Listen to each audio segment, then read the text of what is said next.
du Québec trouve ses origines sous le régime français. La France applique en Nouvelle-France une politique mercantile favorisant le commerce et la traite des fourrures. En 1663, le Québec devient une colonie royale.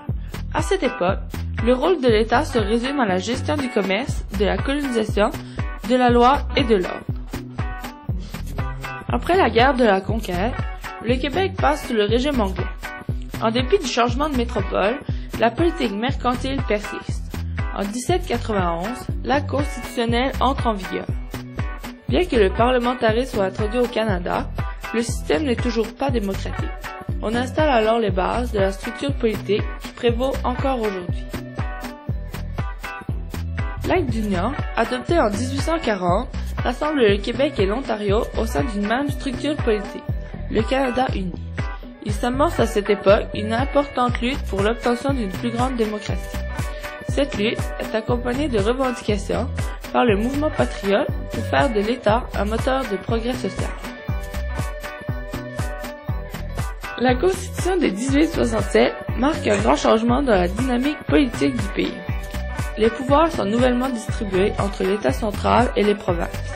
C'est le fédéralisme. La machine économique bat son plein.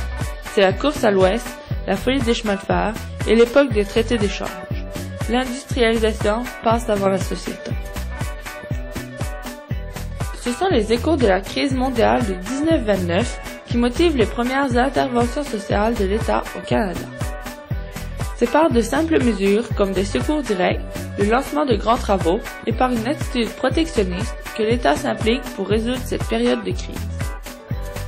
C'est avec la Deuxième Guerre mondiale que l'État devient plus dirigiste et met en place des filets sociaux tels l'assurance-emploi. C'est également à cette période que les femmes québécoises ont obtenu le droit de vote.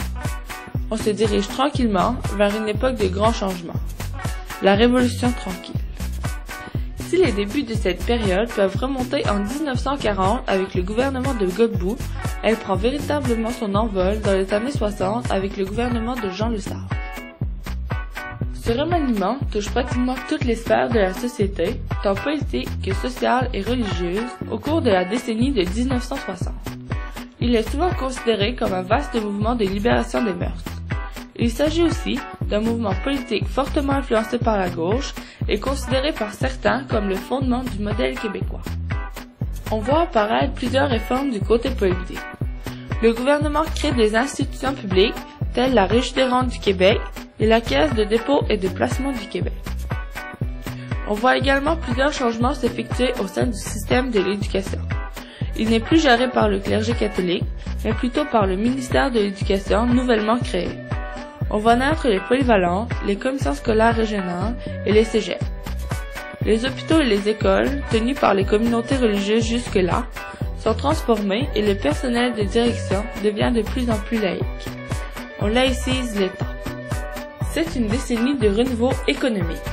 La nationalisation de l'hydroélectricité va faire d'Hydro-Québec un acteur économique et industriel essentiel pour le développement de la province. Le gouvernement crée également des sociétés d'État dans divers domaines, comme l'Auto-Québec.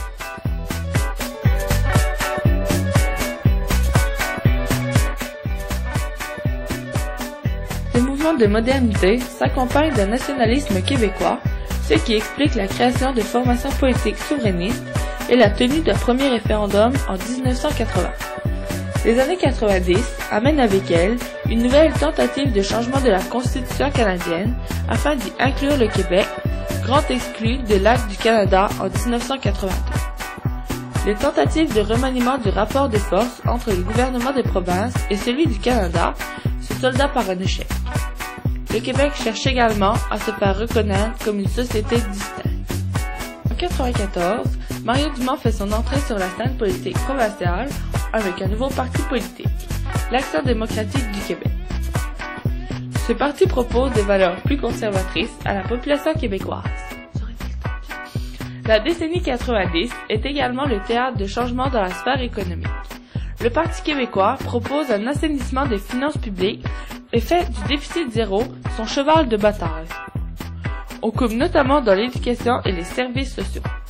La mondialisation vient renforcer cette tendance à s'éloigner des valeurs de gauche et du modèle social-démocrate, et amène de plus en plus des valeurs de droite et néolibérales.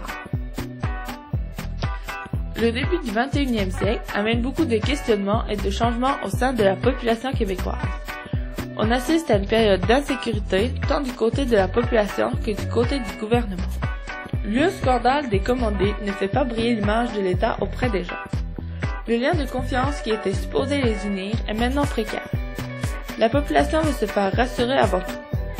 Cette situation de déséquilibre favorise la montée de l'ADQ qui récolte les votes de plusieurs insatisfaits ou indécis au Québec. Parallèlement à cette montée, les débats sur les accommodements raisonnables sont de plus en plus jasés.